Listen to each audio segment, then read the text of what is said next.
Good morning बच्चों। तो अब हम ऑप्टिकल आइसोमेरिज्म का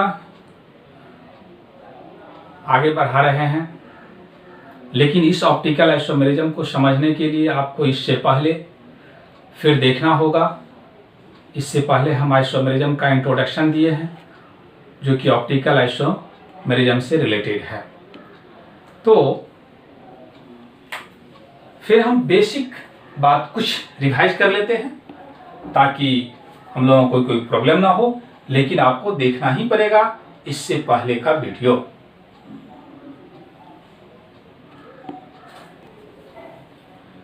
तो जस्ट रिमाइंड कर ले हम लोग जो क्या पिछले क्लास में देखे थे। ऑर्डिनरी लाइट, ये जो देख रहे हैं ये ऑर्डिनरी लाइट है। वैसा लाइट जो ऑल पॉसिबल प्लेन में वाइब्रेट करे उसको हम ऑर्डिनरी लाइट कहेंगे। और इस ऑर्डिनरी लाइट को यदि निकोल प्रिज्म से पास कराया जाए तो प्लेन पोलराइज्ड लाइट मिलता है। यहां पे प्लेन पोलराइज्ड लाइट PPL, और अगेन इस PPL को ये ऑर्गेनिक सॉल्यूशन है, सॉल्यूशन से पास कराएंगे। पास कराने के बाद कितने पॉसिबिलिटी हो सकता है? तो 3। ऐसा हो जो ये PPL में किसी प्रकार से कोई रोटेशन ही ना हो, और यदि रोटेशन ना होता है तो उस समय हम कहेंगे ये ऑप्टिकली इनएक्टिव है। यदि रोटेशन होता है और वे क्लॉकवाइज में हो तो उसको हम कह देंगे डेस्ट्रोरोटेटरी कंपाउंड। ये जो कंपाउंड है वे डेस्ट्रोरोटेटरी कहलाएगा। यदि एंटी क्लॉकवाइज में होता है तो उसको हम कह देंगे लेवोरोटेटरी। अब इससे आगे हम लोग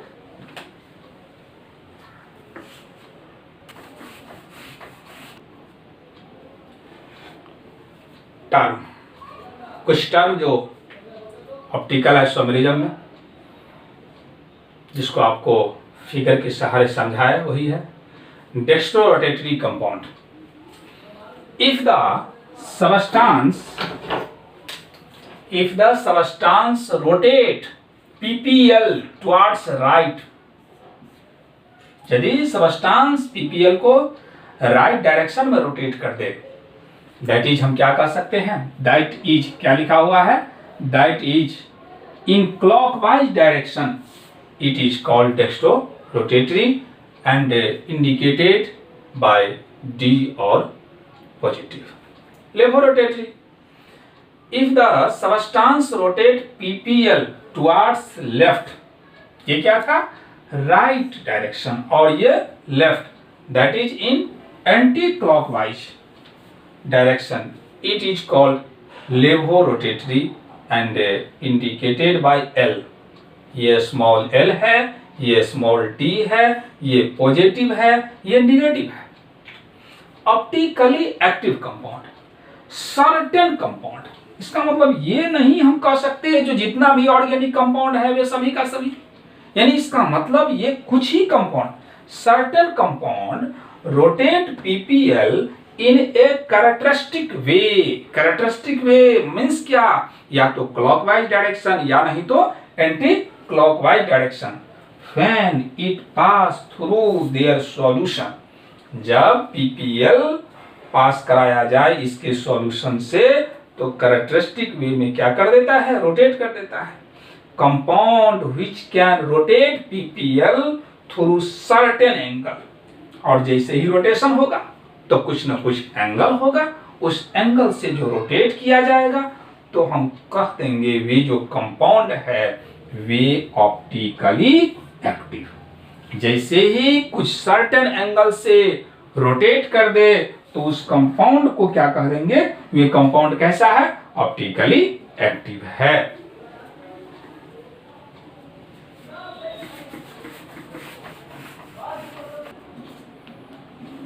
ऑप्टिकल एक्टिविटी, एक देखिए हम लोग जो ऑप्टिकली एक्टिव वैसा कंपाउंड जो पीपीएल को रोटेट कर दे। लेकिन कंपाउंड में जिस प्रॉपर्टी के कारण वे रोटेशन दिखाया जा रहा हो उसको ही नाम रख दिया गया optical activity. Compound property which is able to rotate PPL, PPL मतलब plane polarised light, is known as optical activity. क्या समझे? किसी कंपाउंड का जो सॉल्यूशन है वे सॉल्यूशन या तो क्लॉकवाइज में रोटेशन शो करेगा या एंटी क्लॉकवाइज में, या तो नहीं शो करेगा। यदि शो करता है तो उस कंपाउंड को हम किस नाम से जानेंगे? जो ऑप्टिकली एक्टिव है।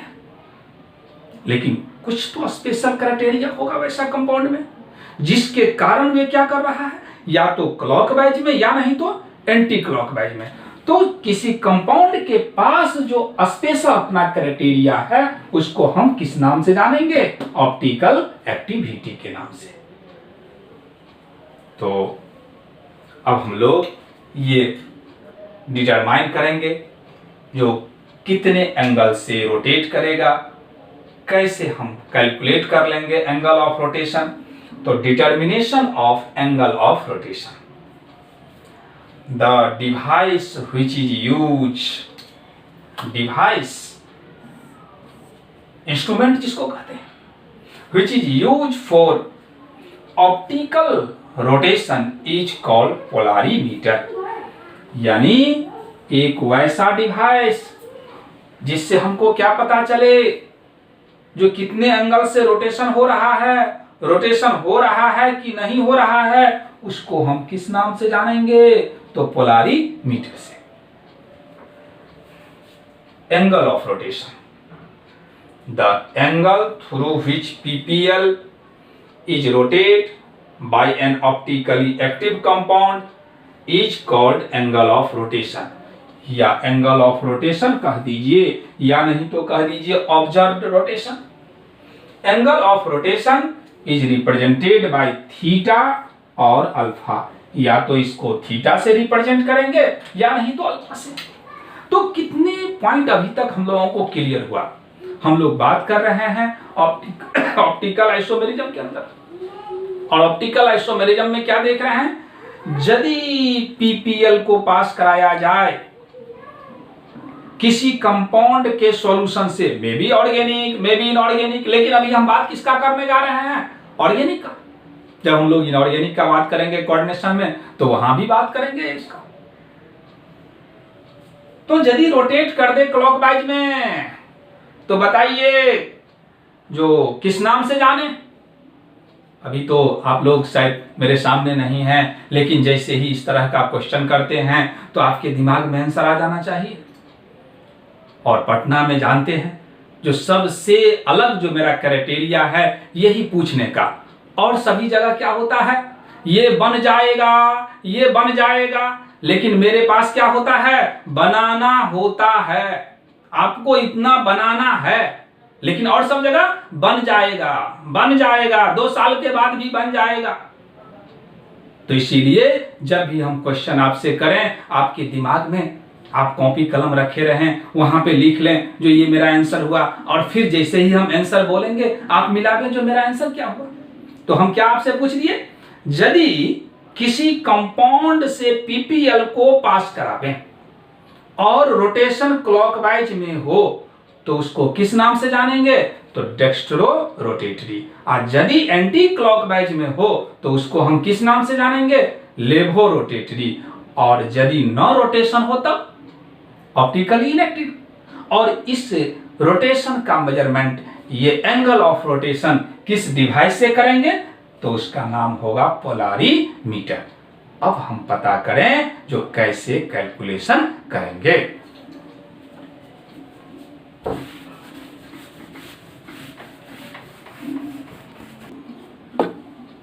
तो optical activity, angle of rotation, angle of rotation का मेजरमेंट किया जाएगा पोलारीमीटर से।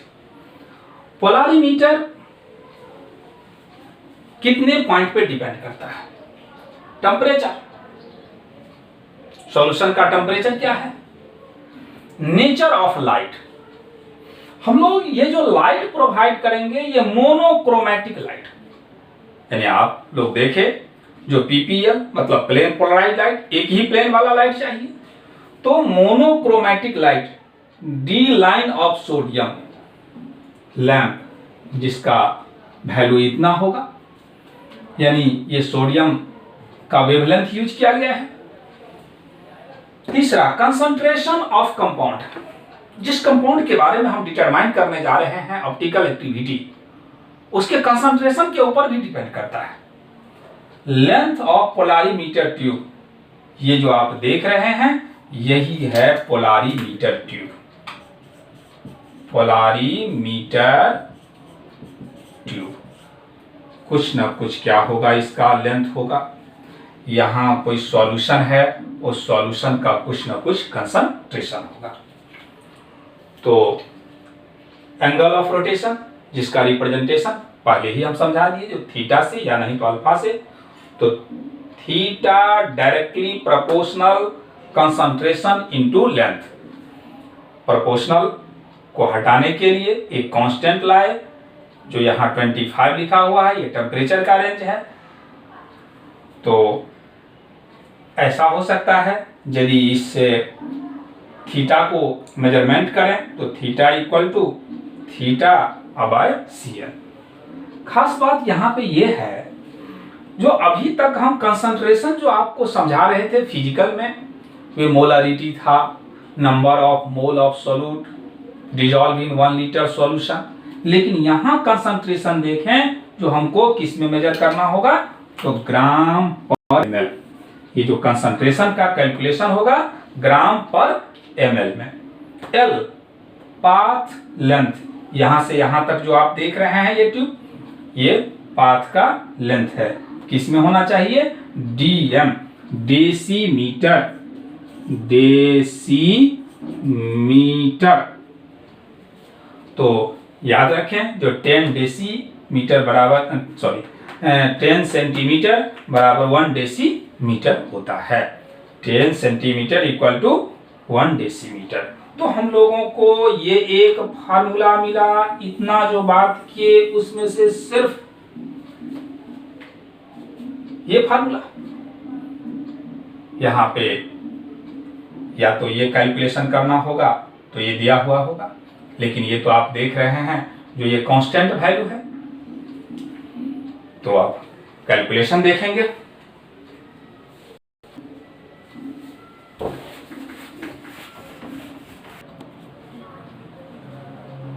तो लेमडा देखे थे हम लोग, लेमडा क्या है? वेवलेंथ। वेवलेंथ किस में लेना है? नैनोमीटर में। टी टेम्परेचर 25 डिग्री C, तो थीटा 25 D। D क्या है? सोडियम का जो वेवलेंथ है 25 डिग्री C, या ना तो आपको T दिया हुआ रहेगा, D या नहीं तो लेमडा दिया हुआ रहेगा। ये क्या है? Specific angle of rotation. Specific rotation of a compound indicate the optical rotation of unit concentration। जब भी स्पेसिफिक का बात हो तो हमेशा यूनिट कंसंट्रेशन, और यूनिट कंसंट्रेशन मींस 1 ग्राम पर ml present in a sample tube of 1 DM 1 decimetre. में जो लेंथ होना चाहिए ट्यूब का वे 1 डेसीमीटर, और कंसंट्रेशन 1 ग्राम पर ml। उस समय जो रोटेशन मेजर होगा उसको हम क्या कह देंगे? Specific rotation, specific angle of rotation. Question, compound X, कोई कंपाउंड है X, कोई भी compound has theta equal to इतना फॉर 2 ग्राम पर ml। कंसंट्रेशन दे दिया गया 2 ग्राम पर ml solution in a sample tube of L1 DM। Calculate specific angle of rotation, यानी आपको एंगल ऑफ रोटेशन निकालना है कुछ सर्टेन टेम्परेचर, कुछ सर्टेन वेवलेंथ पे। तो यदि ये क्वेश्चन अभी आपको हम दिए तो आपको वीडियो को रोक करके जो अभी आप लोग समझे उसको पहले अपना कॉपी कलम पे बनाना है, उसके बाद जो यहाँ फिर हम सॉल्यूशन देंगे तब सॉल्यूशन आपको देखना है। ऐसा नहीं जो यहाँ आपके सामने वीडियो है तो सॉल्यूशन चलो देख ले, ऐसा नहीं करना है, इससे ज़्यादा इम्प्रूवमेंट नहीं होगा। हाँ, एक बात और, जो कल बहुत सारा बच्चा कॉल कर रहा था जो सर आप वीडियो अब तक लोड नहीं किए हैं, तो इसके लिए आपको क्या करना है, जहाँ तक संभव हो जो भी कांटेक्ट में हो आपके फ्रेंड, उस सभी को बोल देना है ताकि वे सब भी इस अपलोड वीडियो का ज़्यादा से ज़्यादा लाभ उठा सके, क्योंकि अभी तक सभी बच्चे को मालूम नहीं है जो भी किशोर सर क्लास ले रहे हैं।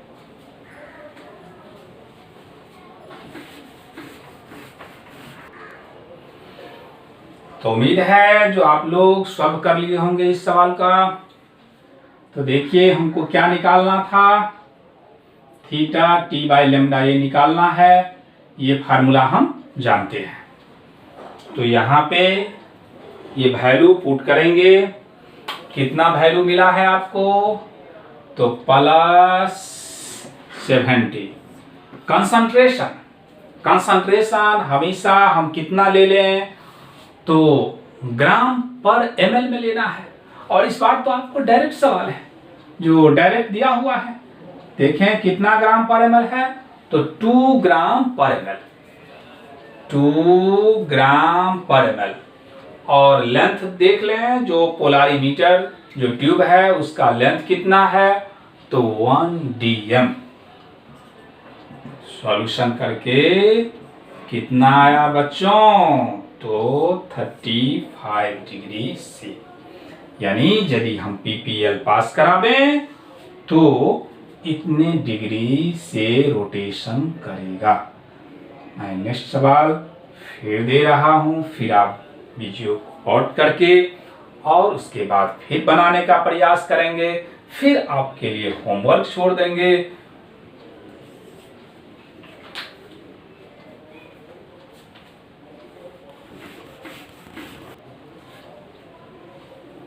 तो नेक्स्ट सवाल, the observe rotation of 2 gram compound in 10 ml solution in A polarimeter tube of इतना सेंटीमीटर लॉन्ग इज इतना degree, calculate the specific rotation of the compound. उम्मीद है जो आप लोगों से बन जाएगा। तो क्या करना है, याद है ना, जो वीडियो को पॉज कर दें, रोक दें और रोक करके इस सवाल को फिर ट्राई करें, और ट्राई करने के बाद फिर देखें जो आपका सही है कि गलत है। लेकिन ध्यान रखें जो वीडियो को ज़्यादा से ज़्यादा शेयर करें, सब्सक्राइब करें, लाइक करें, ताकि आपको नोटेशन आसानी से मिलते रहे। तो चलें अब हम लोग सवाल पे, उम्मीद है जो बन गया होगा। यहां पे एक टर्म आया सेंटीमीटर, ये L इक्वल टू 25 सेंटीमीटर, लेकिन L का जो वैल्यू होना चाहिए वे किस में होना चाहिए, dm में, डेसीमीटर में। तो इसको पहले क्या करना है, डेसीमीटर में चेंज करना है। कैसे चेंज करें, तो इसके लिए आप कॉन्सेप्ट देखें। अभी अभी मैंने कुछ डेसीमीटर और सेंटीमीटर के बीच रिलेशन दिए, तो यदि 10 सेंटीमीटर कहा जाए तो वे 1 डेसीमीटर के बराबर होगा। तो इसीलिए 25 सेंटीमीटर 1 डेसीमीटर, 25 सेंटीमीटर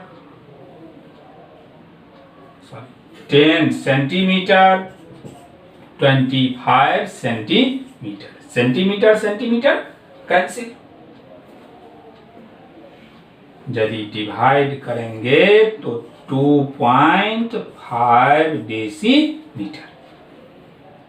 यानी जैसे ही हम लोग एंगल ऑफ रोटेशन का कैलकुलेशन करेंगे तो सबसे पहले हमको क्या देखना होगा, वेवलेंथ डेसीमीटर में होना चाहिए। कन्वर्ट कर लिए 2.5। दूसरा पॉइंट क्या देखें हम लोग, जो हमेशा हम लोगों का कंसंट्रेशन ग्राम पर एमएल में होना चाहिए। तो इस बार तो आपका सवाल इजी है, जो ये तो ग्राम में दिया हुआ है और यहां 10 ml में। अब सिर्फ आप क्या कर लें, इसको ग्राम पर एमएल में चेंज कर लें। तो क्या कहेंगे, 10 ml सॉल्यूशन कंटेन 2 ग्राम। तो देयरफॉर कितना में बच्चों, 1 ml में। क्यों 1 ml में, क्योंकि रूल ही बना हुआ है जो जब भी हम बात करें तो ग्राम पर एमएल होना चाहिए। इसलिए 2/10 यानी 0.2 ग्राम पर एमएल। अब आपको C मिल गया 0.2 ग्राम पर एमएल। आपको L मिल गया, ये L ही ना है, L इक्वल टू 2.5 डेसीमीटर। क्या कैलकुलेशन हो जाएगा? Sorry, calculate specific rotation. क्या निकालना है? Specific rotation.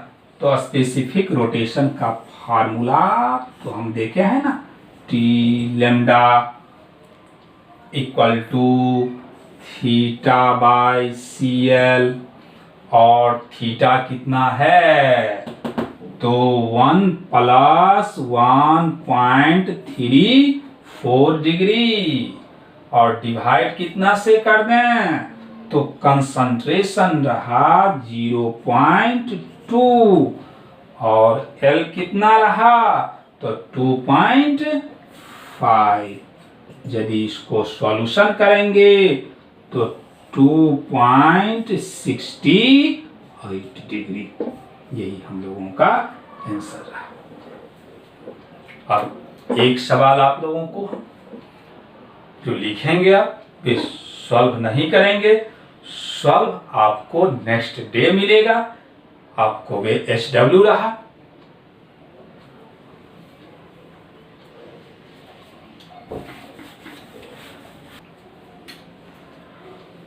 तो ये सवाल, calculate the theta T lambda for a 20 degree sample dissolved in 200 ml and analyzed in a 10 decimeter tube which rotate the plane of light 30 degree. Also calculate theta and theta t lambda when solution is diluted. Diluted मतलब हम लोग बहुत बार बात किया है, जो लोग physical chemistry का क्लास रेगुलर किए। डाइल्यूटेड मतलब होता है जो वाटर मिला देना, डाइल्यूटेड टू 1 लीटर। तो इस सवाल का आप लोग सॉल्व करेंगे। नेक्स्ट जब मैं क्लास लूँगा तो अगेन इसका आंसर दूंगा, आप लोग भी मिलाएंगे जो आंसर क्या है। तो यहाँ जो स्पेसिफिक एंगल ऑफ रोटेशन कुछ बात की अभी, ये स्पेशली जेई नीट के लिए है। जो लोग ये सोच रहे हैं जो सिर्फ मुझे 12th करना है, 12th ही है, उसके बाद हम अदर लाइन में चले जाएं, नीट जेई से मेन एडवांस से कोई मतलब नहीं है, तो स्पेसिफिक एंगल ऑफ रोटेशन को न पढ़ें, क्योंकि अभी तक जेई और नीट दोनों में से किसी में भी स्पेसिफिक एंगल ऑफ रोटेशन के बारे में, कैलकुलेशन के बारे में कोई सवाल नहीं आया है। लेकिन मेरा मकसद है जो मैं बच्चे को इस तरह से एडवांस पढ़ा दूं ताकि आने वाला भी क्वेश्चन उसके अंदर हो। तो इसलिए ये अभी तक जेई मेन, एडवांस और नीट उसके लिए ही ये यूजफुल है। जो लोग 12th का पढ़ाई करना चाहते हैं, केवल मकसद है 12th करके जनरल लाइन में चले जाना, अदर फील्ड में चले जाना, तो उसको स्पेसिफिक एंगल ऑफ रोटेशन के बारे में कुछ नहीं सोचना है। हाँ, लेकिन एक पॉइंट इसमें ऑब्जेक्टिव 12th में आ सकता है। क्या आ सकता है? Which device is used for the measuring of optical activity? तो क्या हम लोग देखे हैं? पोलारीमीटर। बस एक ही ऑब्जेक्टिव क्वेश्चन है, इसके अलावा और नहीं। तो अब हम इससे आगे बात करें जो कि सभी के लिए फिर जरूरी है। ये आपको है 11th का पार्ट डिस्कशन कर रहे हैं, लेकिन 12th में पूछा जाता है और जेई नेट में तो पूछा ही जाता है, लेकिन साथ साथ ये 12th में भी पूछा गया है और पूछा जा सकता है। Condition for optical activity. Condition for optical activity. तो पहला, कीरल कार्बन, या इसी को हम क्या कहते हैं? Asymmetry carbon. कीरल कार्बन या नहीं तो क्या कह दें? Asymmetry carbon. If all four valency of carbon bonded with different atom or group is called chiral carbon.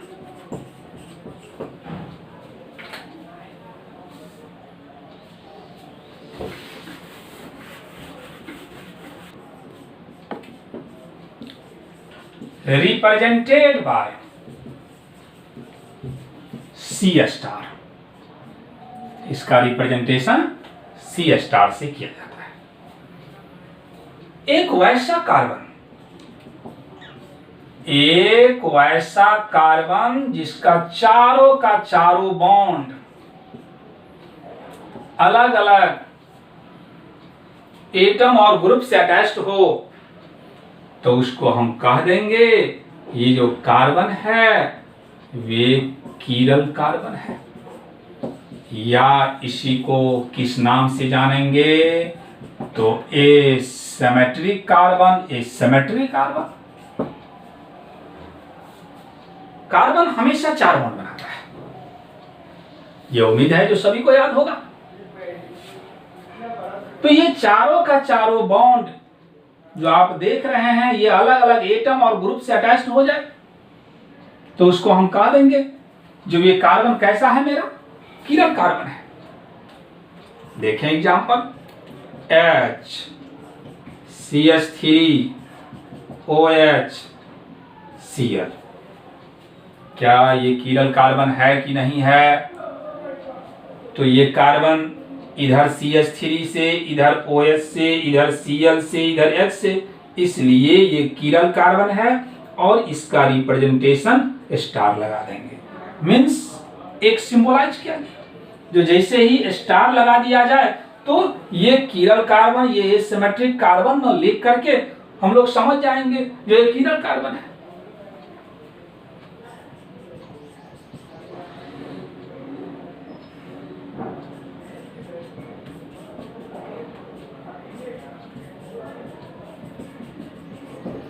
Check करें जो इसमें कितने कीरल कार्बन है। और चेक करने के लिए जब तक हम लोगों को कॉन्फिडेंस नहीं है तब तक हम स्पष्ट रूप से स्ट्रक्चर बना लेंगे, कार्बन के चारों का चारों बॉन्ड को क्लियर कर देंगे, और यदि चारों का चारों क्लियर हो जाए तो क्लियर हो जाएगा, क्योंकि कंसेप्ट तो समझ गए हैं जो चारों का चारों बॉन्ड क्या होना चाहिए, डिफरेंट एटम और ग्रुप से अटैच्ड होना चाहिए। और यदि ऐसा है कोई कार्बन तो उस कार्बन को कह देंगे कीरल कार्बन। तो इसको एक्सप्लेन करने के लिए आप सबसे पहले क्या कर लें, स्ट्रक्चर बना लें। CH3 है, H लगेगा ना, क्योंकि एक कार्बन हमेशा 4 बॉन्ड बनाता है, एक हाइड्रोजन हमेशा 1 बॉन्ड बनाता है।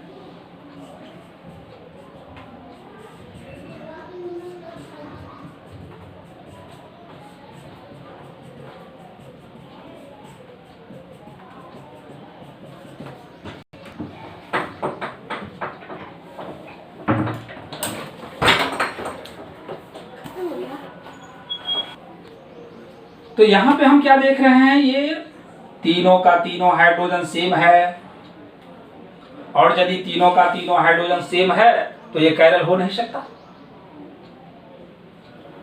यहां पे देखें, ये OH अपने आप में एक ग्रुप, ये दूसरा, ये तीसरा, और ये इतना बड़ा ग्रुप, इसका मतलब ये कार्बन एसिमेट्रिक कार्बन है। इसी तरह से फिर इसमें सोचें, यदि इसमें सोचेंगे तो ये Cl, ये H, और फिर इतना बड़ा ग्रुप, ये जो ग्रुप है ये इतना बड़ा, ये जो ग्रुप है ये।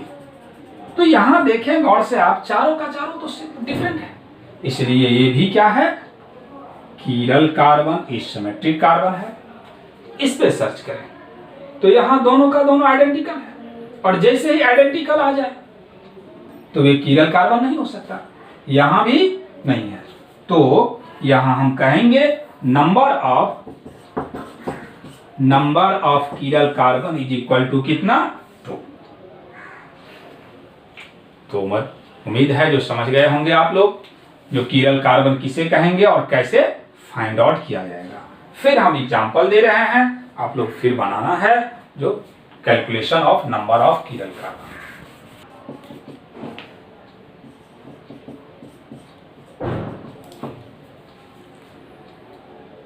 सर्च करें जो कितने एसिमेट्रिक कार्बन होगा, तो यहां पे कोई होने की संभावना नहीं है। क्यों? क्योंकि यहां तीनों का तीनों हाइड्रोजन एक जैसा। यहां पे संभावना है कि नहीं, ये CH3 OH H इतना बड़ा ग्रुप यहां पे है, तो ये कीरल कार्बन कितना मिला, 2। लेकिन ये गौर करें, जो ये जो दोनों का दोनों कीरल कार्बन है, ये तो एक ही तरह का है, एक ही जैसा है। यानी जिस नेचर के कारण यहां ये कीरल बना, उसी नेचर के कारण यहां बना। तो इसलिए ये कौन सा कीरल कार्बन, तो ये सिमिलर।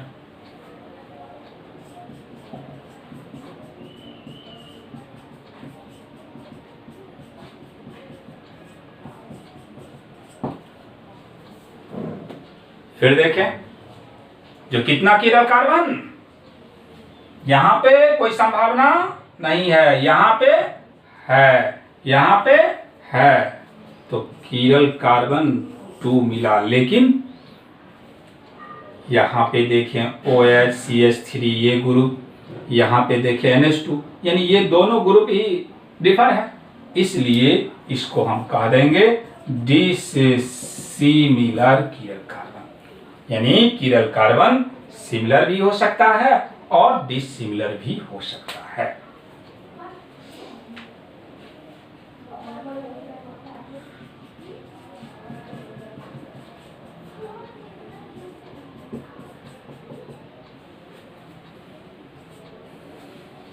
कितना, यहां पे कोई संभावना नहीं है। क्यों? क्योंकि यहाँ दोनों का दोनों हाइड्रोजन एक जैसा है, दोनों तो सेम है। यहाँ पे भी कोई संभावना नहीं है। क्यों नहीं है? क्योंकि हम लोग क्लियर किए जो उस कार्बन को किरल कार्बन कहेंगे, एसिमेट्रिक कार्बन कहेंगे, जहां चारों का चारों बॉन्ड क्या होना चाहिए? डिफरेंट होना चाहिए। तो देखिए यहाँ पे तो दोनों का दोनों सेम है, इसीलिए छोड़ दीजिए, आगे बढ़ने की जरूरत नहीं है। यहाँ पे ये H, लेकिन ये जो कार्बन है ये तो डबल बॉन्ड से अटैच्ड हो गया, जबकि कंडीशन क्या मिला? जो 4 bond satisfied by different atom और ग्रुप।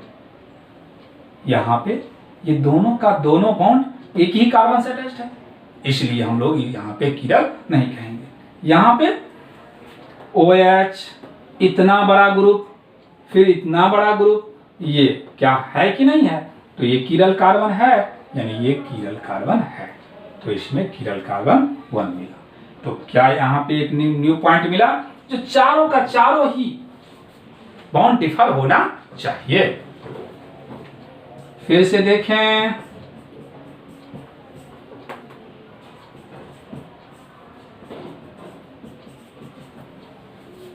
कितना किरल carbon?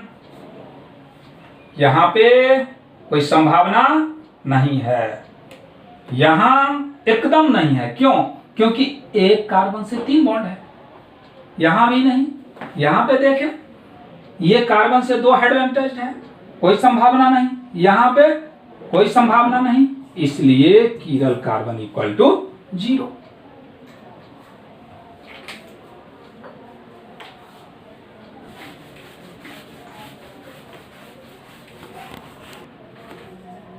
Calculation of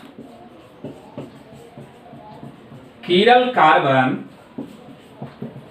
in cyclic compound. अभी तक हम लोग क्या देखे? ओपन चेन में देख रहे थे, अब देखेंगे साइक्लिक कंपाउंड में।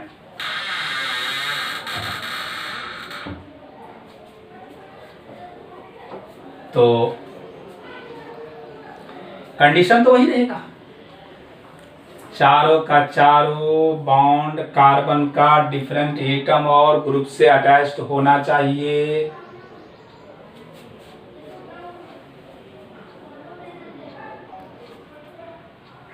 तो साइक्लिक में यहां पे क्या होगा? कार्बन, यहां कार्बन, ये कार्बन, 2 हाइड्रोजन। क्या बाबू यहां फेल कर गया कि नहीं? क्यों? क्योंकि सबसे पहला कंडीशन है जो चारों का चारों बॉन्ड क्या होना चाहिए? डिफरेंट एटम और ग्रुप से अटैच होना चाहिए। तो इसमें कायरल कार्बन इक्वल टू 0।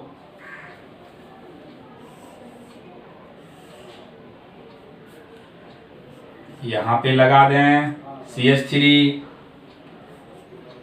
तो इसको यदि हम लोग देखें,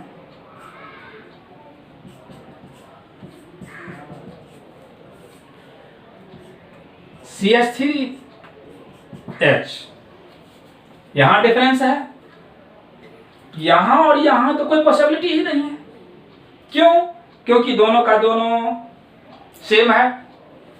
यहां पे देखें, अब जैसे ही यहां देखेंगे तो ध्यान से सुने, जिस कार्बन पे आप एसिमेट्रिक सेंटर सर्च करने जा रहे हैं, जिस कार्बन पे आप एसिमेट्रिक सेंटर सर्च करने जा रहे हैं, उस कार्बन को छोड़ करके देख लें जो रिंग में कितना कार्बन है।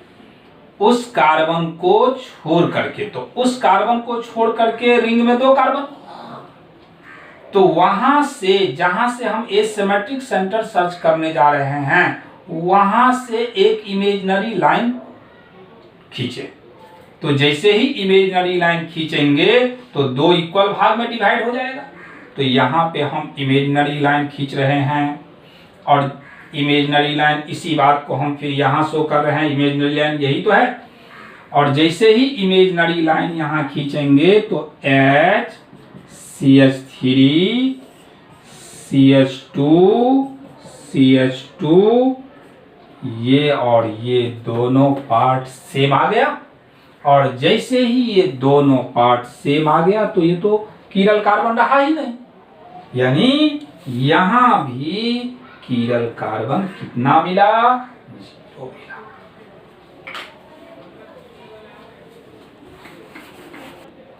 फिर से पता करना है हमको जो एसिमेट्रिक कार्बन है कि नहीं है। क्या करना है, जो जिस कार्बन पे हमको सर्च करना है वहां पे सबसे पहले देख लें जो डिफरेंट एटम और ग्रुप है कि नहीं है। तो यहां से इसको बना लें, यहां तो CH2 होगा ही, ये CH3 और ये HCH3, यहां भी हम ऐसा कर लेते हैं, ऐसा कर लेते हैं। हमको यहां से सर्च करना है। तो क्या हम आपको समझाए, जो जिस कार्बन से हमको सर्च करना है, जिस कार्बन पे जो कैरल कार्बन है कि नहीं है, उस कार्बन को छोड़ करके रिंग में देख लेना है जो कितने अदर कार्बन है। रिंग में ध्यान रखिए बात को, रिंग में कितने कार्बन है। तो इसको छोड़ करके रिंग में तो 2 ही कार्बन है, तो उस 2 कार्बन को इक्वल भाग में डिवाइड कर दें। और 2 का आधा सब लोग जानते हैं, ये कहने की कोई बात नहीं है। तो जैसे ही हम यहां से डिवाइड करेंगे इमेजिनरी लाइन, तो 2 इक्वल भाग में ये कट गया। और जैसे ही ये कटा तो CH2 CH3H ये कटा हुआ छोड़ दीजिए, और HCH3। तो यहां पे क्या देख रहे हैं, ये दोनों का दोनों तो डिफर है ही, ये दोनों का दोनों डिफर है ही। अब ये और ये देखें, ये CH2 है और ये CH3, यानी ये ग्रुप और ये ग्रुप अलग है कि नहीं है। इसलिए हम इसको क्या कह देंगे, ये एसिमेट्रिक कार्बन है। सेम ऐसा ही सिचुएशन यहां से सोचे, फिर इसी को हम समझा रहे हैं। जो ये ज्यों का त्यों छोड़ दें, ये CH3 यहां से H होगा कि नहीं होगा यहां पे। अब ये इसके अलावा रिंग में 2 कार्बन है, तो 2 कार्बन है तो हाफ हाफ कर दीजिए। जैसे ही हाफ करेंगे तो CH3H यहां से ये ले लें और ऐसा समझें और ऐसा समझें। अब देखें आप, जो यहां पे हम क्या देख रहे हैं, जो ये पार्ट और ये पार्ट क्या डिफर है कि नहीं है। और ये पार्ट और ये पार्ट तो पहले ही से जान रहे थे, इसलिए आपस में ये क्या है, कीरल कार्बन है। तो number of chiral carbon, total number of chiral carbon कितना मिला, 2। और दोनों का दोनों क्या हम कह दें, जो सिमिलर की डिसिमिलर, तो सिमिलर, क्योंकि दोनों ही कीरल कार्बन जो है वे सिमिलर है, दोनों पे सेम है। तो इस तरह से जब भी हम लोगों को साइक्लिक आ जाए तो डिवाइड करेंगे। एग्जांपल,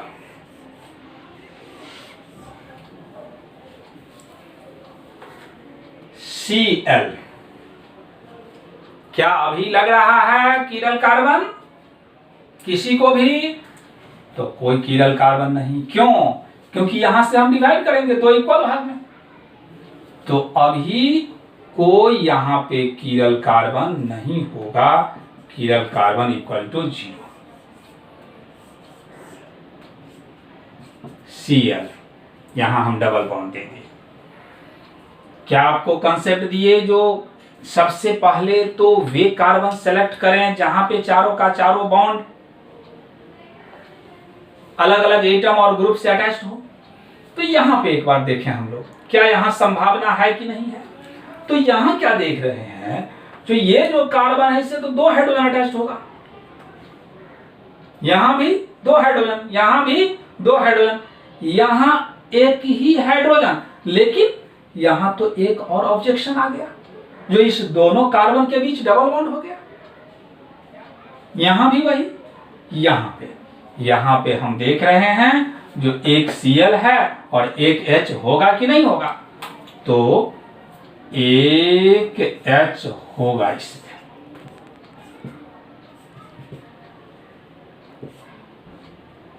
अब डिवाइड कैसे करें, क्या रूल हम समझाए, तो जितने भी जहां से हम सर्च करने जा रहे हैं उस कार्बन को छोड़ करके रिंग में कितने कार्बन है, तो 1 2 3 4 5 कार्बन है, और 5 का हाफ कितना होगा, तो 2.5, यानी जिसको हम 2.5 कहते हैं। तो यहां से हम डिवाइड करते हैं, और जैसे ही यहां से डिवाइड करेंगे तो इस तरह से ये देखें जो अलग अलग पार्ट आ गया कि नहीं आ गया, यानी ये पार्ट अलग, ये पार्ट अलग, इसलिए ये कीरल कार्बन बन गया। यानी इसके पास हम कितना कीरल कार्बन कह दें, 1, यानी ये कीरल कार्बन है।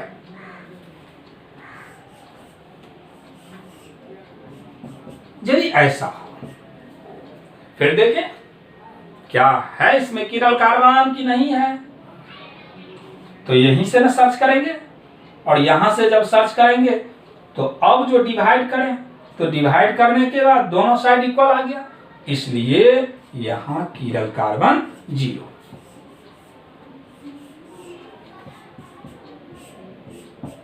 अब देखें इसमें क्या देख रहे हैं, जो जैसे ही यहां से हम डिवाइड करें तो डिवाइड करने के बाद यहां डबल बॉन्ड है, यहां ट्रिपल बॉन्ड है, इसलिए इसमें कीरल कार्बन हो जाएगा, यानी कीरल कार्बन 1।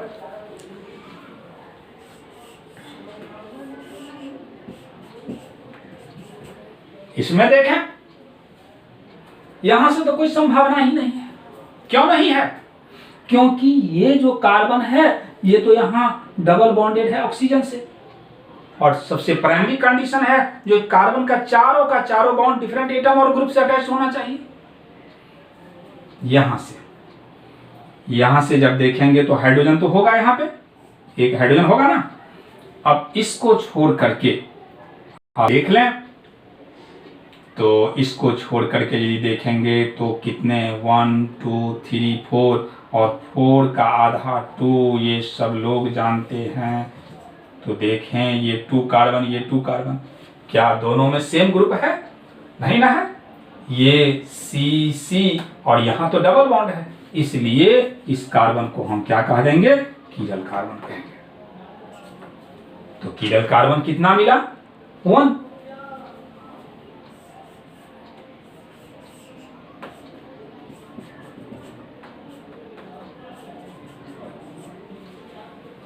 इसमें देखें जो कीरल कार्बन है कि नहीं है, यहां से डिवाइड करें, डिवाइड करने के बाद आप ये मत सोचें जो सर इधर 2 कार्बन इधर 5 हाइड्रोजन, ऐसा संभव नहीं है। यानी जब भी हम लोग इसको डिवाइड करेंगे तो हाफ C2H5 कहेंगे जो दोनों तरफ जाएगा, और जैसे ही दोनों तरफ जाएगा तो इक्वल होगा, यानी यहां भी कोई कीरल कार्बन नहीं है। तो आज हम ये साइक्लिक कीरल कार्बन का बात किए। अब एक और हम लोगों को रह गया जिसका नाम है पॉलीसाइक्लिक। लेकिन सबसे पहले एक बार हम लोग क्या कर लें, इस बार जो जेईई में 2020 में जो जनवरी के समय हुआ था, उस समय जो क्वेश्चन आया कीरल कार्बन, देखिए आप लोग ट्राई करके जो बनता है कि नहीं बनता है।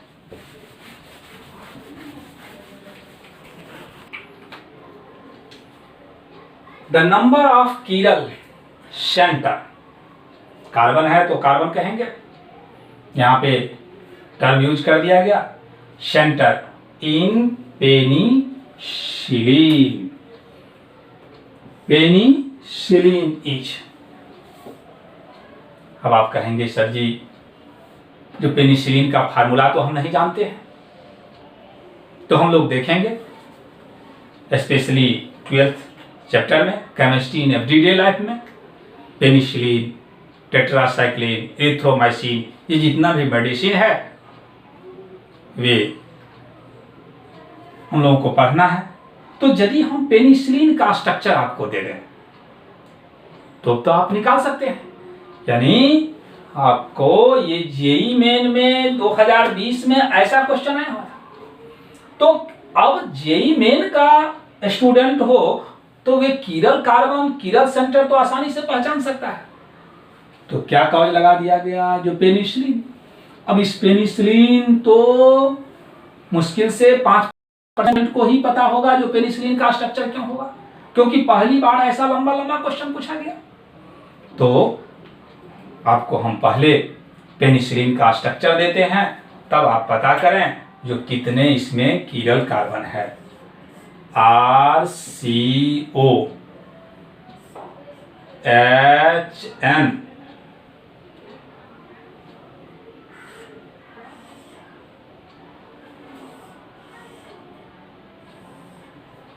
देख रहे हैं कितना ये छोटा स्ट्रक्चर है, यहां पे N होगा।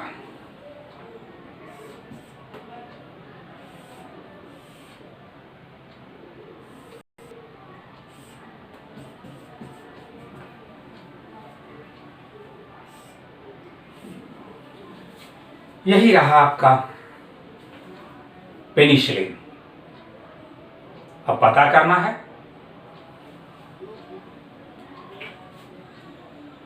तो वीडियो को पॉज करके क्या करना है, आपको पता कर लेना है, उसके बाद फिर आंसर देखना है।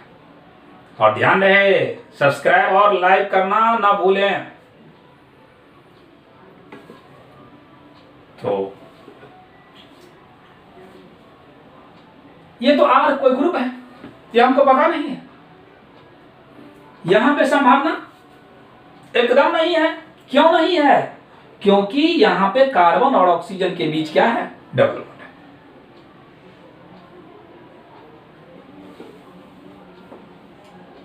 फिर यहां पे तो इसके बारे में तो अभी हम कोई बात ही नहीं किया है। यहां पे यहां जो कार्बन है उससे ये ग्रुप अटैच हो गया, एक हाइड्रोजन होगा पता है। और इसको छोड़ करके आपको क्या समझाए, जो जितने भी रिंग में एटम हो उसको 2 इक्वल भाग में डिवाइड करें। तो जैसे ही यहां से आप डिवाइड कीजिएगा तो देख लीजिए ये पार्ट और ये पार्ट अलग हो जाएगा कि नहीं हो जाएगा, इसलिए ये कीरल सेंटर बन जाएगा। ऐसा ही फिर हम लोग यहां करेंगे, तो फिर यहां से देखें तो ये भी कीरल सेंटर बन जाएगा। और कहां से, तो यहां से कोई संभावना नहीं है क्योंकि 2 CH3 है। यहां से देख लें तो यहां से ये ग्रुप अलग है, हाइड्रोजन अलग होगा। और जैसे ही इसको रिंग से कट कर दें तो 1 2 3 4 है, तो 2 इक्वल भाग में यहां से कट करेगा, डिफरेंस हो गया। तो इसलिए देयरफॉर हम क्या कह दें, जो कीरल सेंटर इक्वल टू कितना मिला, तो 3, कीरल सेंटर इक्वल टू 3। ऐसा ही क्वेश्चन हम अगले क्लास में भी बात करेंगे, जेईई मेन का कुछ, फिर पॉलीसाइक्लिक के बारे में बात करेंगे। तो ये जो कीरल सेंटर है ये स्पेशली 12th के लिए भी जरूरी है, इसलिए जो लोग 12th का तैयारी कर रहे हैं ये मत सोचें जो अभी आइसोमेरिज में 11th का पार्ट है। तो फिर हम बाद में जो आपको बताए हैं, जो 3 मई तक यदि सरकार डिसीजन नहीं लेती है खोलने के बारे में, तो आप लोगों को 3 मई से हम स्पेशली 12th का भी वीडियो अपलोड करना स्टार्ट कर देंगे फिजिकल का। ऑर्गेनिक में तो आपको ऐसा ही चलता रहेगा। ऑर्गेनिक में जस्ट इसके बाद जो है 12th ही आ जाता है।